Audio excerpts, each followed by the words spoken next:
You're not dead, you just... I have no idea. Things has ever happened to me, but don't ever... Hey!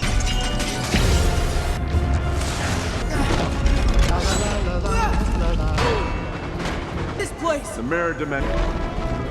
There are an infinite... Look, I know... who they are. But what...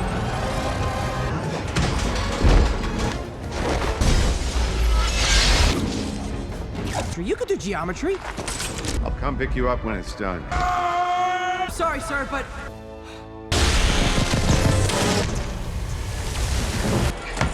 Oh my God.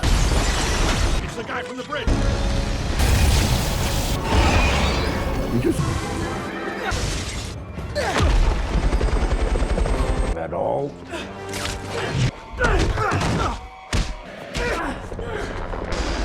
Gotcha. Peter.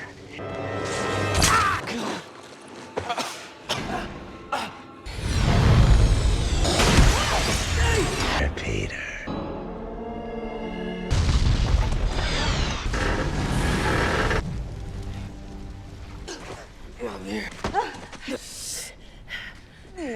This is all my fault, man. You did the Norman said? You have... Okay, let's go. Okay. What happened? It's just me and you.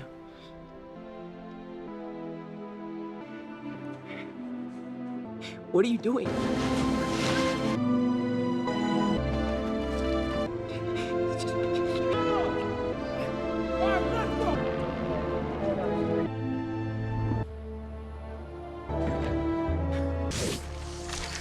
Ever. That'll do it. Back. You want me to crack it? Yeah. That's good. Right? That's focus on. So you like teasing you? It's just that. Cool. I wish I could. It releases. It's like it. Because if I press like my own and a Right. lap block. Whoa. It's You're like some of the craziest villains. made out of black goo. I'm still like that. The fantastic. I mean, I'm not like, self-talk. No, I can do You are amazing. Yeah. To me, I'm the... Hey, Max! Yeah, I know.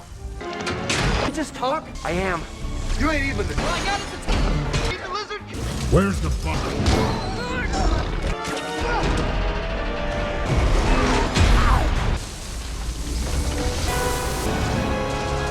I thought you were suck. I don't. Avengers. The Avenger. No, I'm not in a band. No, the Avengers is me. Yes. Okay. Peter 3. Peter 3. All right, listen.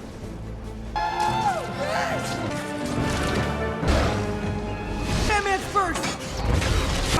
Hey. Guys, I'm at the top.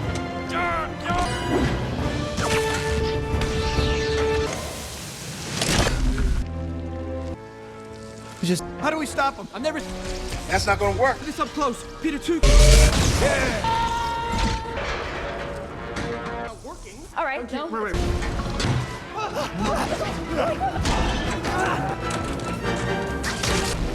Just fine. Doctor, get it off of me!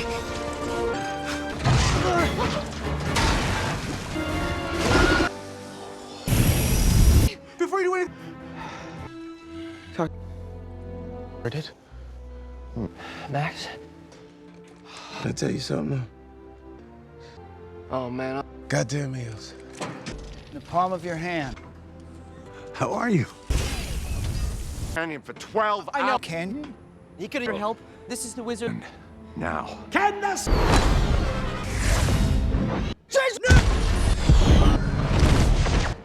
Are you okay?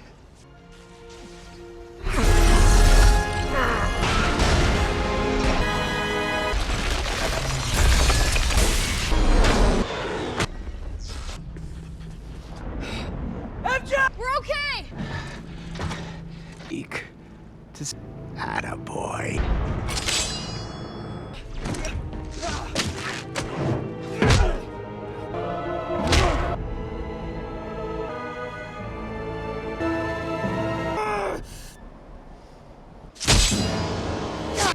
She was there.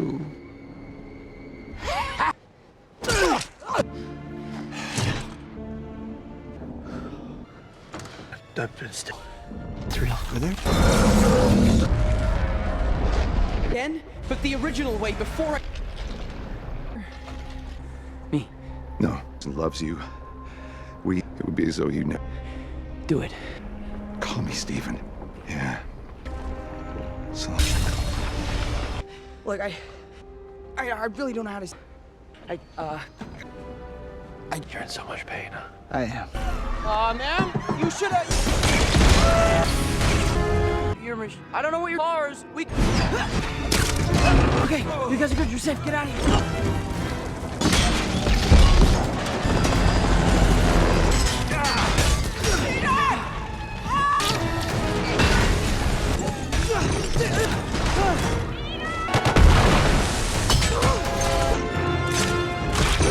I promise. But now you die. You're not. New device. You don't live. Had an episode of I mentioned. Get the Peter Parker's and how the spell works. I mean, is she even gonna be my girlfriend? Everyone in the world's gonna. What it? I'm done. I swear. It was really messy. No, it's a Nick. Really, everyone in the. I told you, and that is what. Listen, I am so sorry. Call me something we've been through together somehow. I'm trying to live two different, not getting into college, but if. It's really dark.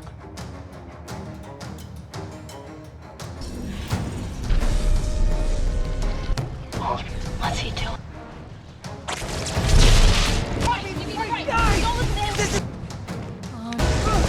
I'm Peter. You try to surround him and I'll pull. I can't. Different Peter. It's gonna sound really crazy. It's actually my fault that you're here. So what? Please just don't. What? Hey guys, today we're diving headfirst into the chaotic, emotional roller coaster that is Spider-Man. No Way Home, the extended version. You know that moment when your biggest secret becomes everyone's business? Multiply that by 1,000 and add giant billboards. The movie kicks off exactly where Far From Home left us, with J. Jonah Jameson doing what he does best, making everyone's life harder, especially Peter Parker's.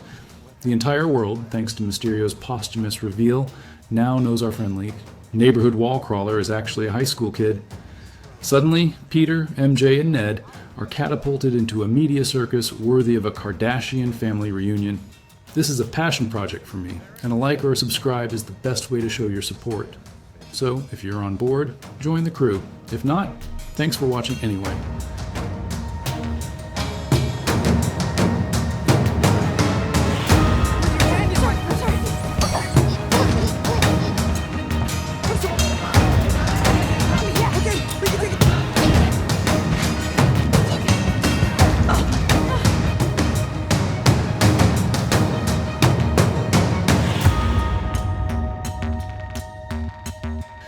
The immediate aftermath is pure pandemonium.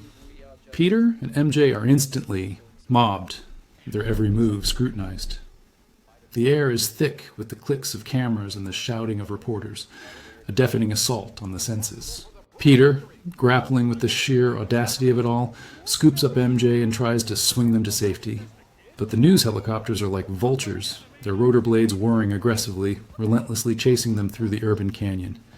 It's not exactly the romantic getaway he had in mind for their first date post-Mysterio reveal, is it? More like a very public, very stressful, and very high-altitude chase scene. Even at Aunt May's apartment, there's no escape. The building is surrounded by a relentless throng of paparazzi, protesters, and even some misguided supporters. The constant chants and camera flashes outside create a claustrophobic, inescapable feeling within the small apartment. You can almost feel the vibrations of the angry footsteps and the collective murmur of the crowd through the floorboards. It's like living inside a very loud, very judgmental fishbowl, and everyone wants a piece of Peter Parker. Aunt May tries her best to shield them, but the sheer volume of public outrage is overwhelming for everyone. The situation quickly escalates beyond public opinion into legal trouble. Peter, Aunt May, MJ, and Ned are all hauled into a sterile, cold FBI interrogation room. The agent's questions are sharp, cutting, and designed to trip them up, constantly pressing the issue of Peter's supposed involvement in Mysterio's murder.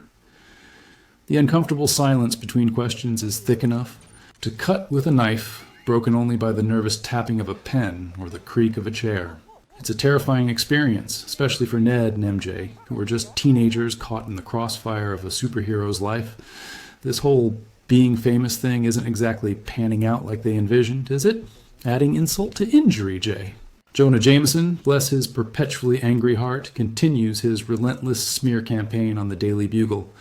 His voice, a booming, accusatory sound, fills every screen, every taxi, every diner, painting Spider-Man as a menace, a killer, and a public enemy. The constant stream of misinformation and vitriol creates an almost palpable sense of dread in the city. It's a masterclass in propaganda, subtly undermining Peter's reputation with every exaggerated headline and every accusatory soundbite. Honestly, at this point, you'd think he had a personal vendetta against every arachnid-themed hero in the multiverse. But no, just Peter, apparently. The biggest blow to Peter's friends comes in the form of dreaded rejection letters. Their applications to MIT, their collective dream school, are all denied, a direct consequence of the controversy surrounding Peter Parker. The crumpling sound of paper, the quiet, defeated sighs, these small sounds carry the weight of shattered futures. Their academic aspirations, meticulously built over years, collapse in an instant. It's a gut punch that finally forces Peter's hand. He realizes that his own life isn't the only one affected. His very existence is now actively destroying the dreams of the people he cares about most. Talk about a guilt trip that could power a small city. With their future in shambles, Peter does what any desperate, magically inclined teenager would do. He visits Dr. Strange. The Sanctum Sanctorum, however, is not its usual tidy self. It's covered in a layer of magical snow from an ongoing, unseen dimensional rift, making it look like a very unfestive Christmas decoration. Peter, ever the optimist, thinks a little. Magic could solve all his problems. He begs Strange to cast a spell, not just any spell, but one that would make everyone forget that Peter Parker is Spider-Man. It's a Hail Mary pass, a magical reset button on his entire life, and you can practically hear the apprehension in Strange's sigh. Strange, reluctantly, begins the powerful memory-wiping incantation. Golden, glowing tendrils of magic swirl around, them humming with potent energy. But Peter, bless his well-meaning but often impulsive heart, starts having second thoughts, blurting out exceptions. Wait, not MJ, not Ned, not Aunt May. Each interruption, each nervous, actually, causes the delicate magical fabric to ripple and distort. The spell, instead of simply erasing memories as intended, begins to tear at the very fabric of reality, creating an unsettling, low groaning sound as it destabilizes. It's like trying to perfectly bake a cake, but someone keeps opening the oven door and adding glitter. Disaster. Pure, unadulterated, multiversal disaster. The spell, now completely out of control, shatters with a terrifying, almost audible, "all crack." It's no longer just about forgetting. It's about pulling in people from other universes who do know Peter Parker is Spider-Man. The ground beneath them glows ominously, spiderweb cracks appearing with bright, pulsing magical light. Strange, visibly straining, tries to contain the fallout, his hands glowing with frantic energy, but it's too late. The multiverse is officially having a bad day, and everyone's invited to the chaotic party, whether they RSVP'd or not. The air hums with displaced energy, signaling the arrival of unwelcome guests. Before Peter can even process the cosmic oopsie-daisy, the consequences start manifesting in spectacular fashion. He, MJ, and Ned are stuck in a traffic jam that feels less like a minor inconvenience and more like a harbinger of doom. And then, it happens. Peter's spider sense goes off like a fire alarm in a library, a high-pitched mental shriek that means trouble. Suddenly, metal arms, gleaming and menacing, smash through the highway, ripping concrete apart with a terrifying screech and a loud thud. Otto Octavius, a.k.a. Doc Ock, is back, baby. And he's not exactly thrilled to see a Spider-Man he doesn't recognize. The clang of his metallic limbs against asphalt, the roar of collapsing cars, It's a symphony of chaos as Peter is thrust into battle. The fight on the bridge is a high-stakes, CGI-fueled ballet of destruction.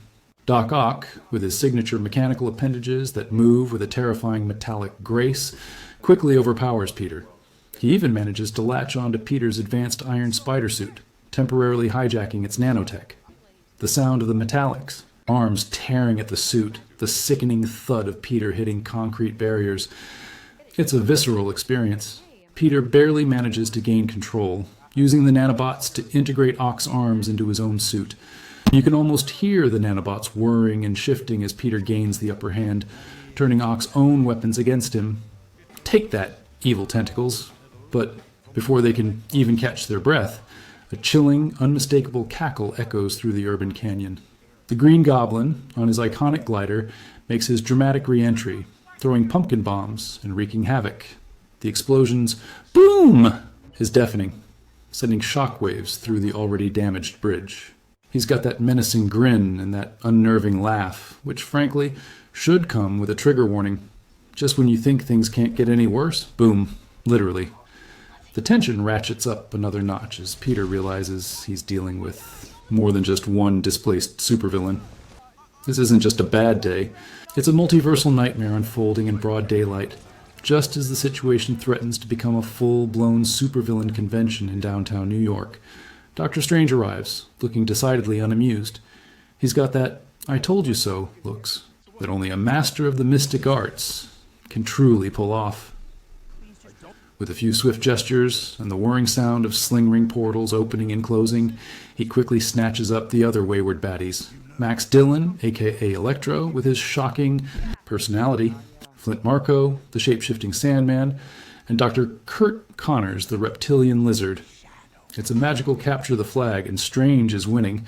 He then teleports them all, along with our bewildered trio, back to the snowy confines of the Sanctorum, where they're promptly imprisoned in magical holding cells. Talk about a rude awakening for the multiverse's most wanted, from a guy who probably needed a nap. Inside the sanctum, the captured villains are held in glowing, cube-like magical cells. Electro crackles with suppressed energy, his voice a low, resentful hum.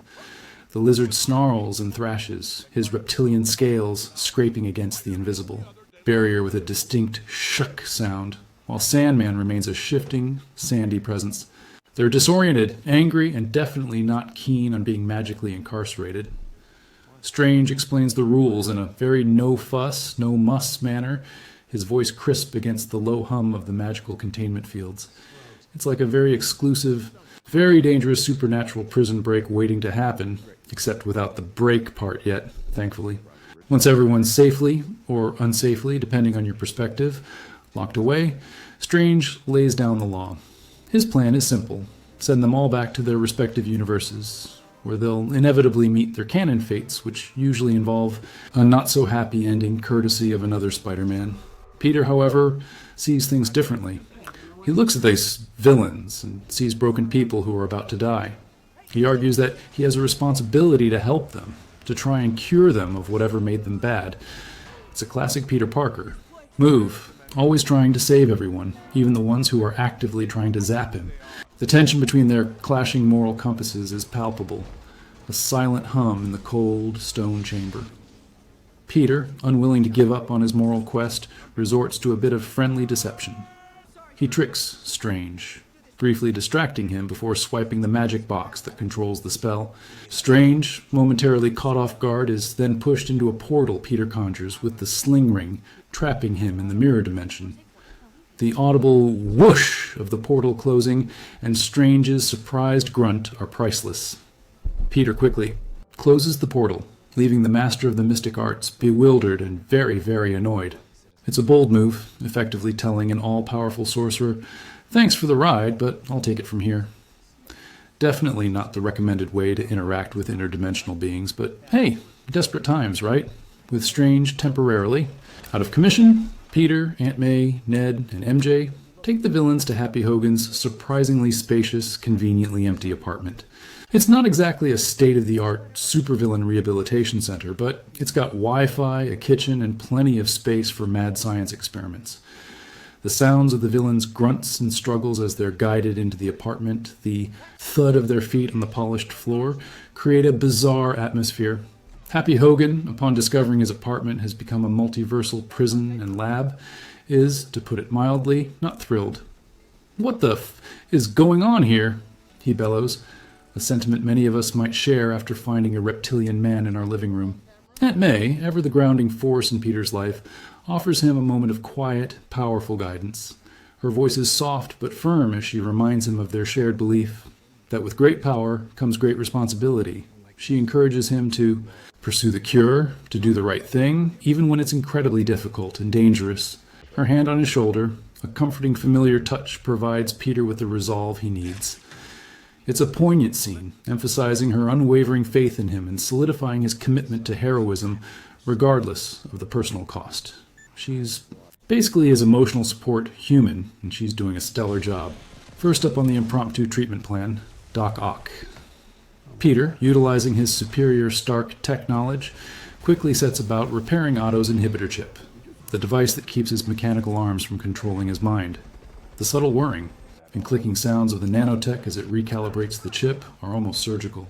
For a brief, heartwarming moment, Otto Octavius is back, his metal arms under control, and he's genuinely fascinated by Peter's advanced suit. It's almost cute, like two nerds bonding over circuits. This initial success injects a much-needed dose of hope into their precarious mission, proving that a cure is indeed possible even for someone as complex as a multiversal tentacle enthusiast. But while that bromance with Doc Ock is blossoming, Norman Osborn is starting to unravel. The insidious, rasping whisper of the green Goblin persona starts to creep back into his mind, corrupting his thoughts. You can practically hear the psychological cracks forming, a low, unnerving growl beneath his polite facade. Norman clutches his head, his face a mask of internal torment, the quiet agony almost more disturbing than a full-blown villainous monologue. It's a stark reminder that some demons are harder to cage than others, especially when they've got a flair for the dramatic and a penchant for purple and green. The silence in the room is occasionally broken by his pained groans, adding to the tension. And just like that, the fragile peace shatters. Norman's polite smile morphs into the terrifying, maniacal grin of the Green Goblin. The switch is brutal, immediate, and utterly heartbreaking. With a terrifying surge of energy, he attacks Peter, tossing him around like a rag doll, the thud of bodies hitting walls echoing through the apartment. He then skillfully manipulates Electro, Sandman, and Lizard, preying on their insecurities and anger, turning them against Peter and the others. It's a psychological masterclass in villainy, executed with chilling precision. The apartment transforms from a makeshift lab into an absolute war zone. Explosions rock the building, plaster flies, and the sounds of super-powered brawling shake the very foundations. This isn't just a fight. It's a catastrophe in a condo. The apartment rapidly devolves into a scene of utter chaos. Electro's crackling electricity arcs through the air, hitting appliances with a shower of sparks and a loud zap. Sandman's shifting. Form turns the floor into a precarious, undulating surface, making movement treacherous. Lizard lunges and snarls, his claws tearing at furniture and walls with a harsh screech. Peter, overwhelmed and outnumbered, struggles to defend himself and protect May, Ned, and MJ. The sounds of shattering glass, collapsing debris, and the sheer power of these unleashed villains are deafening. Happy Hogan's insurance agent is going to have a very, very bad day explaining this claim. In the harrowing chaos, a moment of profound tragedy unfolds. Aunt May, ever the heart of Peter's world, tries to help, but she's no match for the Green Goblin's unbridled savagery. He strikes her down with brutal force, a sickening crack echoing through the room. Peter watches, helpless and horrified, as May collapses. In her dying breath, she utters the iconic, heartbreaking words, "With great power, there must also come great responsibility." It's a line that lands with the weight of 1,000 anvils, cementing Peter's destiny and burden.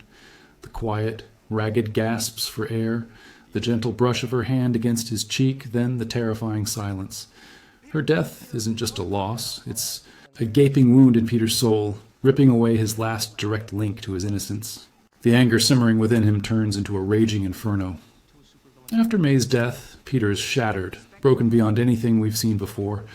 He escapes the wreckage of Happy's apartment, finding solace if you can call it that, on a desolate rooftop. The city lights blur below him, but his world has gone dark. He clutches the magic box, the very thing that brought these villains here.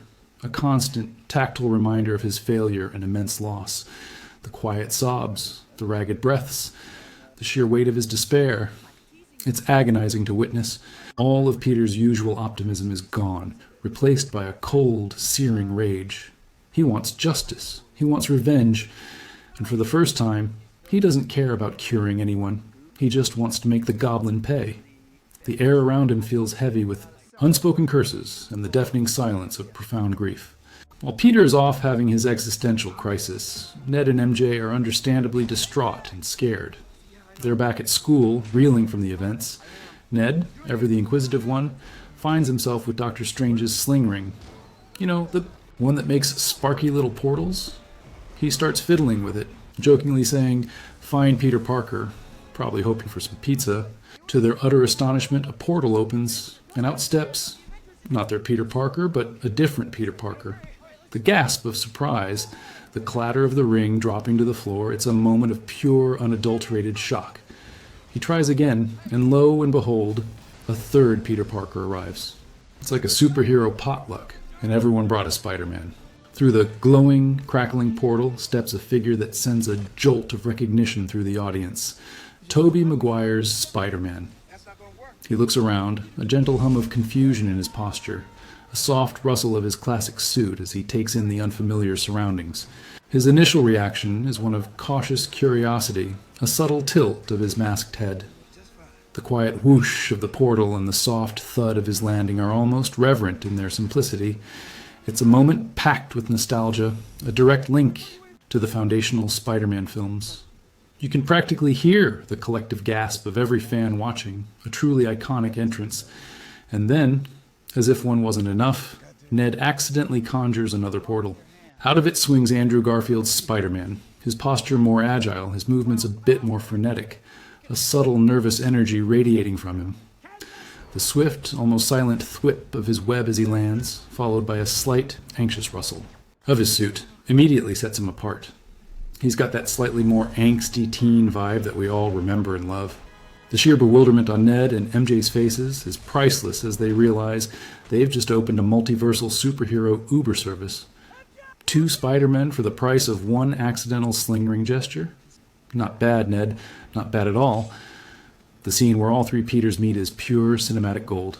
Tobey Maguire's Peter, with his earnest, slightly weary demeanor, and Andrew Garfield's Peter, exuding a nervous energy, are slowly revealed as they peel off their masks. The collective gasp from Ned and MJ is perfectly understandable. It's not every day you get 2 extra Spider-Men delivered to your grandma's house. The initial silence is filled with a mixture of awe and bewilderment, broken by tentative introductions. It's a moment that's both goofy and genuinely emotional, a fan's dream come true, wrapped in a blanket of awkward superhero pleasantries. Imagine the "what's up, danger scene" meme, but in real life, only with slightly more existential dread. One of the most delightful bonding moments comes when all 3 Peters experience their spider senses going off simultaneously. Each tingle is slightly different. A low hum for one, a sharp mental ping for another, a subtle twitch for the third. The subtle flinches and rapid eye movements, followed by their casual, almost dismissive, "my spider sense is tingling" comments, are hilarious. It's a moment of shared superhero weirdness that instantly breaks the ice, turning awkward introductions into a genuine camaraderie. It's like discovering you all have the same obscure allergy. You just instantly get each other. The faint, almost melodic ding-ding-ding of their collective senses going off is a neat auditory gag. As they open up, the Peters begin to share their experiences, and a deeper connection forms. They speak of their respective Uncle Bens, their profound losses, and the crushing weight of their responsibilities. Toby's Peter, wise and grounded, and Andrew's Peter, still carrying the lingering pain of Gwen Stacy's death, offer solace and perspective to our distraught Peter. The quiet, almost reverent tone of their voices as they recount their personal tragedies is profoundly moving. It's a powerful moment of camaraderie, showing that even across universes, the core of Spider-Man remains the same, a constant struggle against loss and the fight for hope. The shared sighs and nods of understanding are almost louder than any dialogue. After realizing the depths of Peter's pain and the echo of Aunt May's words, the other Peters decide that simply sending the villains back to die isn't the Spider-Man way. They commit to helping Peter cure them. It's a beautiful arc, showing how even after suffering immense personal losses, they cling to their moral compass.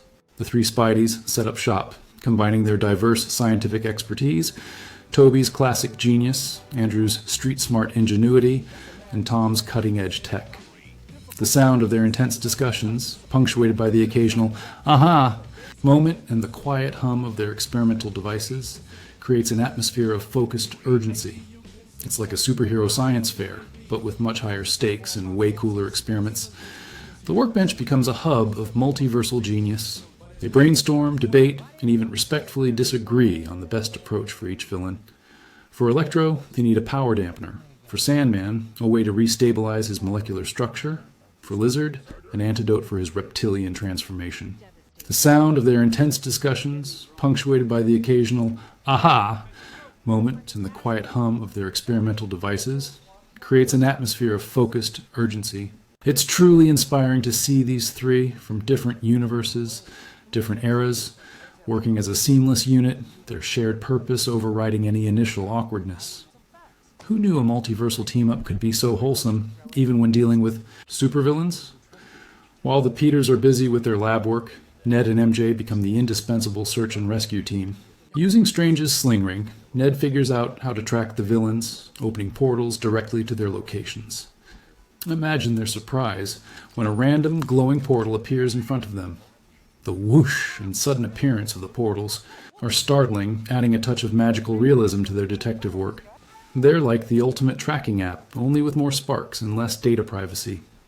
The subtle click of the sling ring as Ned manipulates it becomes a sound of hopeful anticipation, even if it's leading them to some very dangerous individuals. The three Peters decide that the perfect location for their grand curing ceremony, which also doubles as a trap, is none other than the newly renovated Statue of Liberty. It's currently getting a Captain America shield makeover, which feels delightfully on brand for a multiversal superhero showdown.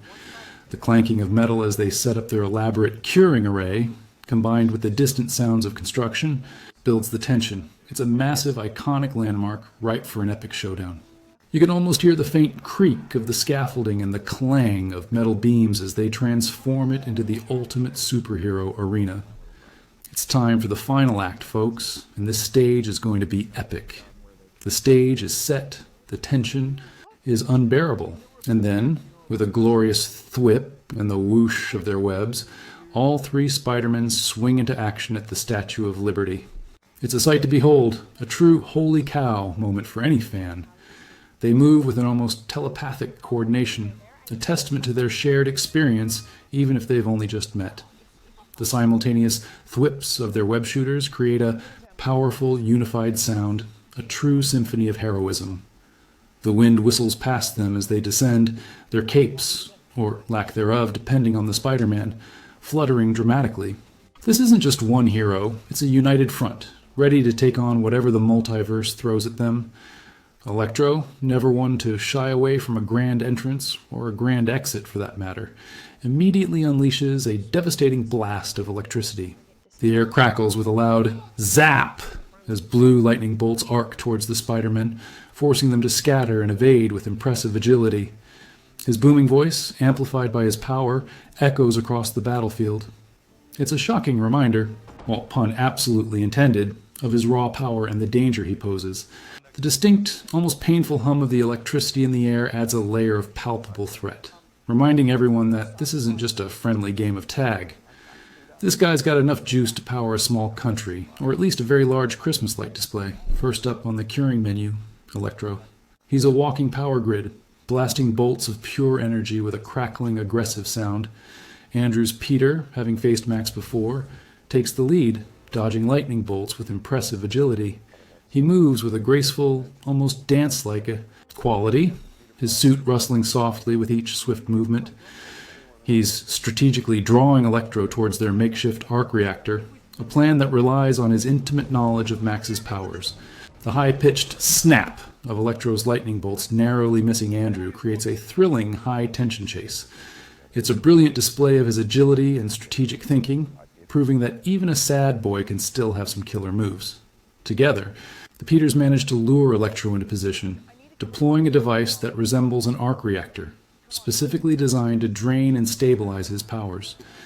The visual spectacle of the energy being absorbed, the audible hum of the device overpowering, Electro's crackles is fantastic. Max Dillon, screaming as his powers are stripped away, slowly transforms back into his human form, his clothes smoking slightly.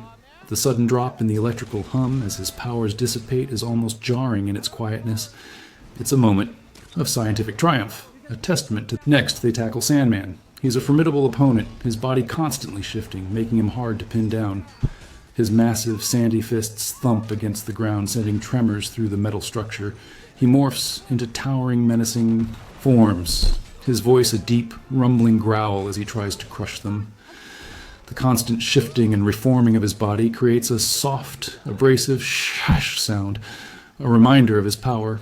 It's like fighting a very angry, very large sandcastle that keeps rebuilding itself. Toby's Peter, having faced him before, knows the struggle, but this time they have a plan. They need to get him into a very specific kind of container, which is harder than it sounds when your opponent is literally made of dirt. With clever teamwork, they manage to get him into a device that stabilizes his particles, effectively bottling him up. The loud whoosh and subsequent clunk of the device containing him are incredibly satisfying. His sandy form compresses, shrinking down into a small, harmless vial of sand, returning him to Flint Marco, contained until he can be fully human again. The satisfying clink as the vial is secured is almost as good as a victory cheer. It's a brilliant solution, proving that sometimes the best way to deal with an overwhelming problem is to put it in a very small, very secure container. Take that, beach bum. The lizard is a brute, all raw reptilian power and snapping jaws. His guttural roars echo across the platform, and his razor-sharp claws slash through the air, narrowly missing the Spider-Man. He lunges with terrifying speed, his scaled body rustling menacingly. Dr. Connors, in his reptilian form, is a formidable, almost primal force of nature, a direct contrast to the more technologically or electrically powered villains. He's relentless, driven by pure instinct, and surprisingly articulate in his taunts. It's like fighting a very angry, very fast dinosaur who also happens to have a PhD. Not exactly an ideal Saturday afternoon activity, but hey, someone has to do it. Toby's Peter, having tangled with Connors in his own universe, uses his strength and experience to hold him down, while Tom's Peter deftly delivers the antidote with a sharp click of the syringe. The sudden transformation back into a bewildered Dr. Connors is a testament to their success. The lizard's furious roars slowly devolve into confused groans as the serum takes effect, the scales receding to reveal human skin. It's a satisfying visual and auditory transition, signaling another villain saved. The quiet pop of the syringe being removed feels like a small victory bell, ushering in a moment of peace for at least one mad scientist. But the real surprise comes from Doc Ock. Remember, Peter cured him earlier. Otto Octavius, now back to his benevolent self, makes a grand re-entrance, his metal arms now serving as allies instead of weapons. The clang of his arms protecting Peter, his booming voice offering tactical advice, is a fantastic callback and a huge help. It's like bringing a very smart, very strong, very metal friend to the party, one who can lift heavy objects and offer scientific explanations mid-fight.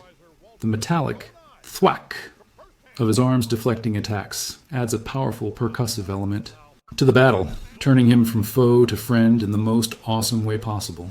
Who says bad guys can't have a change of heart or, a working inhibitor chip?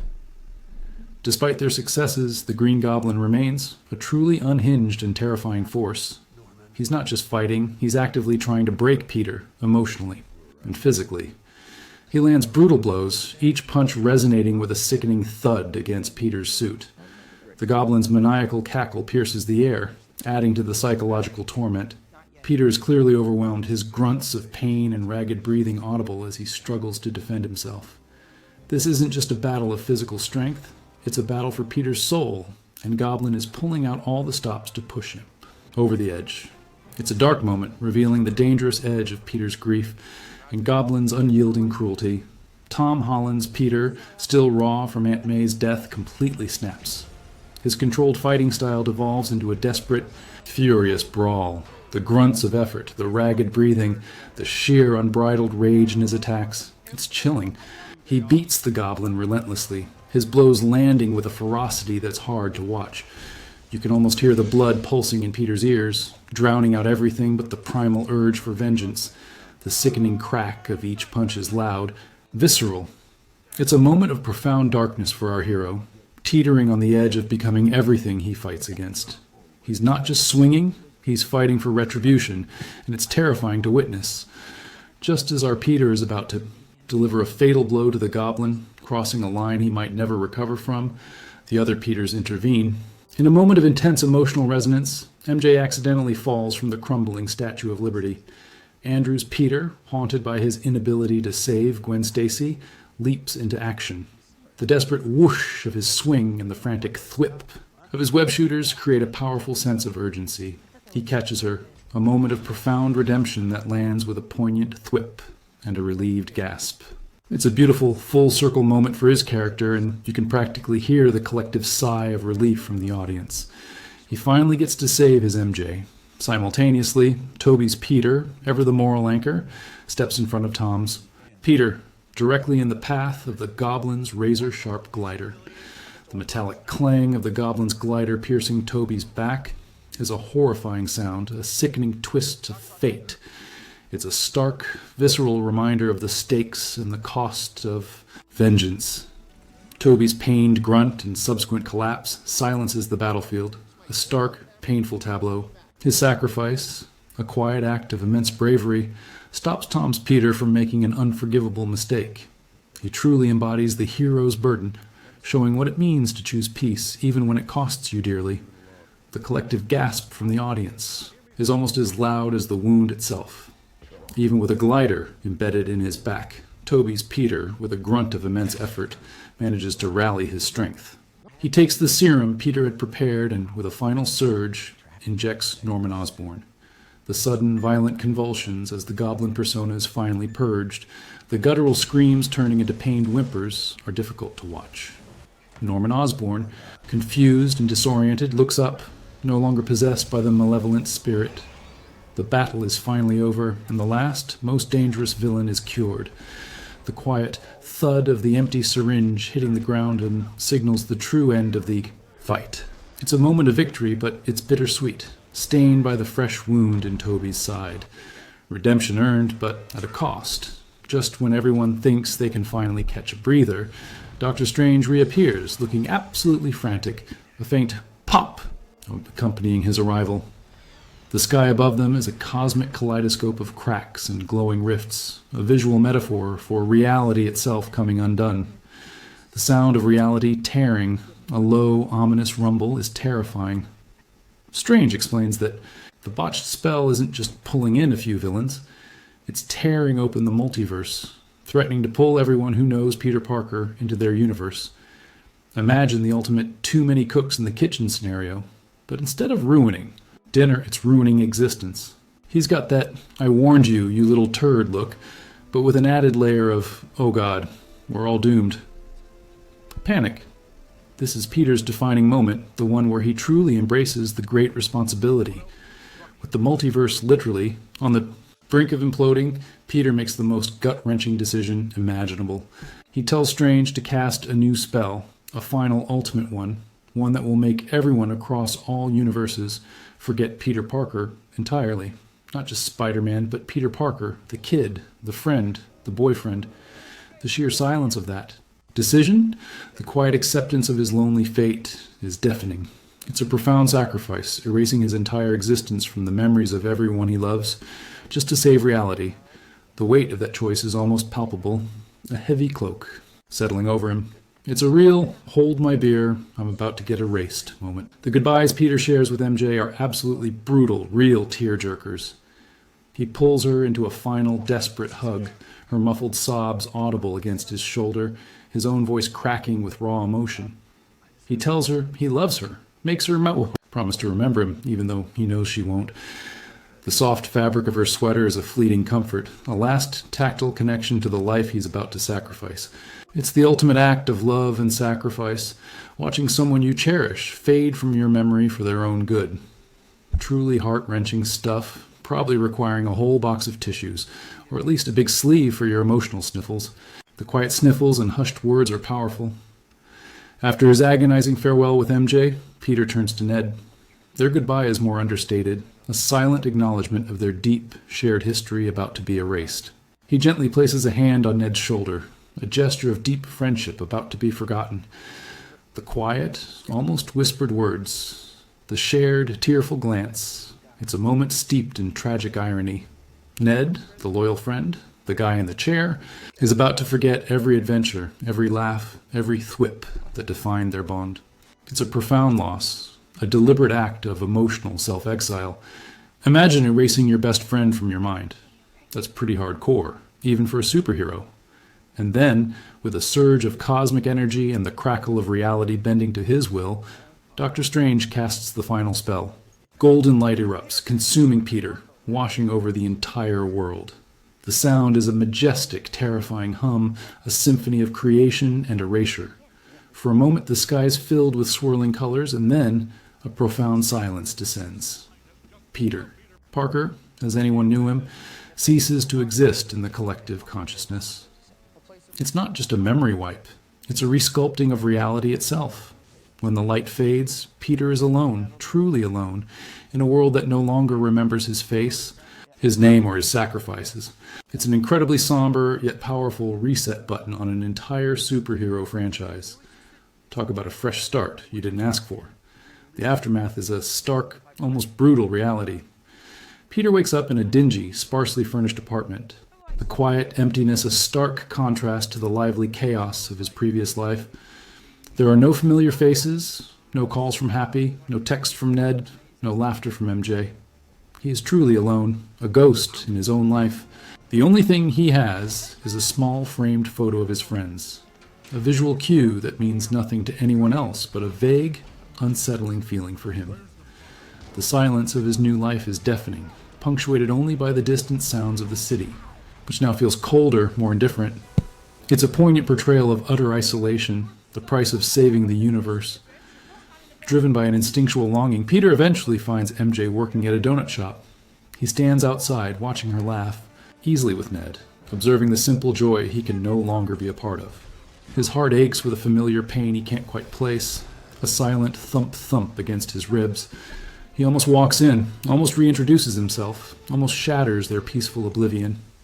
The quiet murmur of the coffee machine and the gentle clatter of plates inside provide a stark contrast to the emotional turmoil on Peter's face.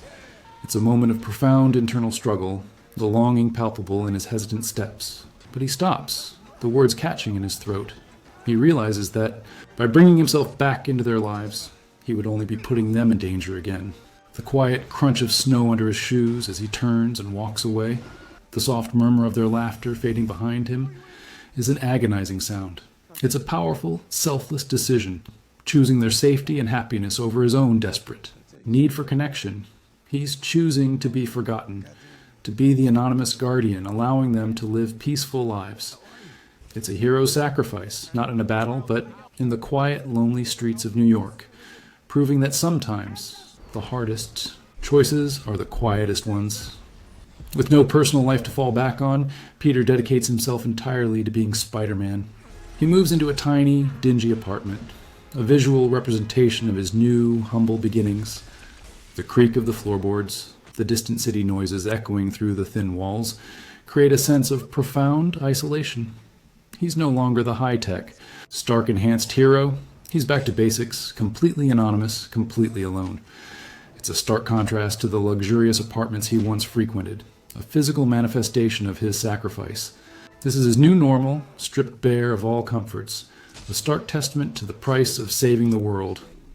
In his cramped, anonymous apartment, Peter meticulously crafts a new, classic-style Spider-Man suit. The rhythmic snip-snip of scissors, the soft whir of a sewing machine, and the gentle rustle of fabric as he works fill the quiet room. It's a symbolic act, embracing the core of who he is, stripped bare of all external connections and high-tech gadgets. He's Spider-Man, the friendly neighborhood hero, pure and unadulterated, relying on his own ingenuity and skill. This isn't a suit given to him. It's a suit earned piece by painstaking piece, a testament to his renewed dedication to his heroic calling. It's all very DIY, which, honestly, is peak Spider-Man.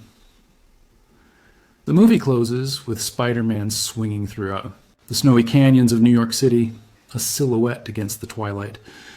His new suit is simpler, more traditional, a powerful visual statement that he's returned to his roots.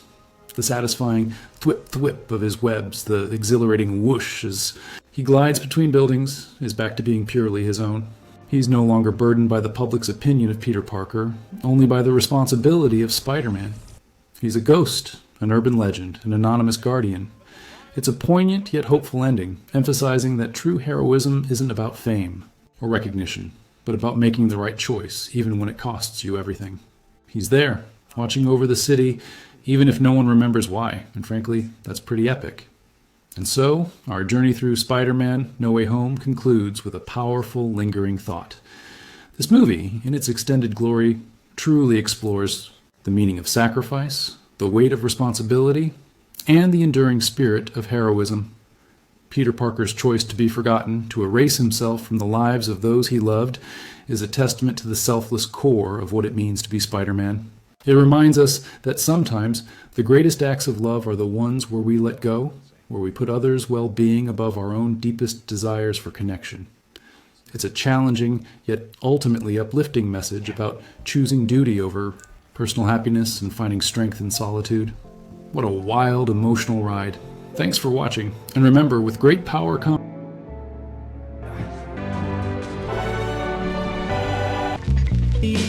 That's the magic we're in this hip hop. Difficult to casually see, but don't do like the suck in the air. Criticizing rap, cause you're on a days of productions and zero. This hip showing true poses. Maybe you can subtract, but odd as it may be. Focus is formed by fronts of the listeners listen, cause this here actor, so it's time to flex every muscle. Space can be filled, but at this one times one. What is it? All right, tell me again. Because they do not love stones. Made my family disappear.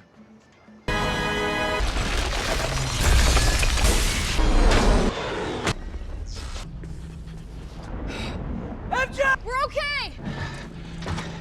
Eek. Just attaboy.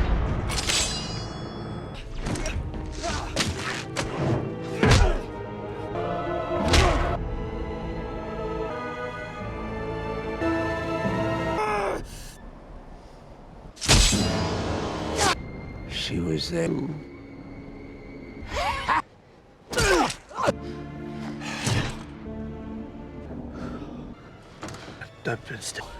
Three over there. Again? But the original way, before Me. No, he loves you. It would be as though you never... Do it. Call me Stephen. Yeah. So... Look, I really don't know how to... You're in so much pain, huh? I am. Aw, man, you should have... I don't know what your bars. Okay, you guys are good. You're safe. Get out of here.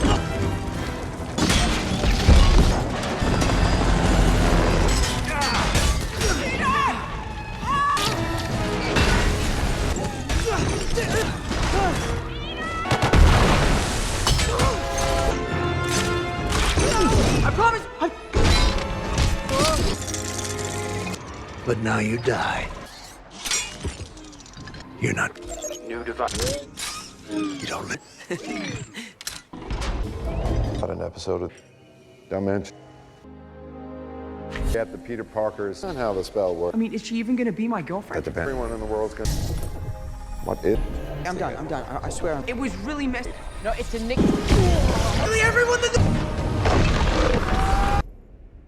I told you, and that is what. Listen, I am so sorry. Call me I son. think we've been through together somehow. Trying to live two different... Not getting into college, but if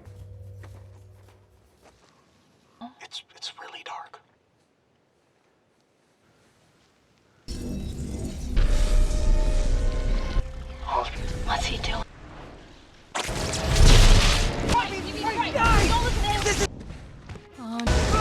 I'm Peter.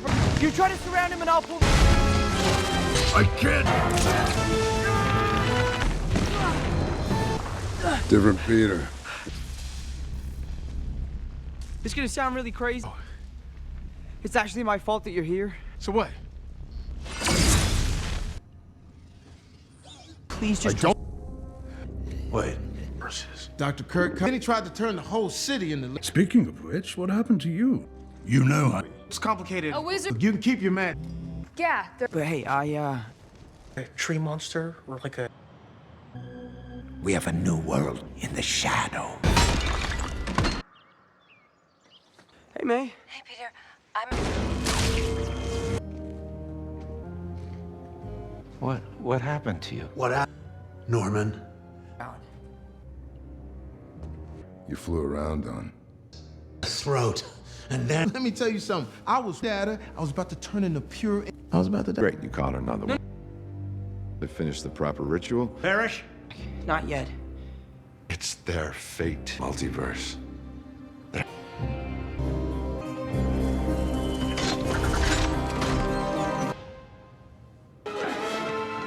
With your hand in my. I'm sorry. Okay. I'm sorry. Yeah. Okay, we can take it.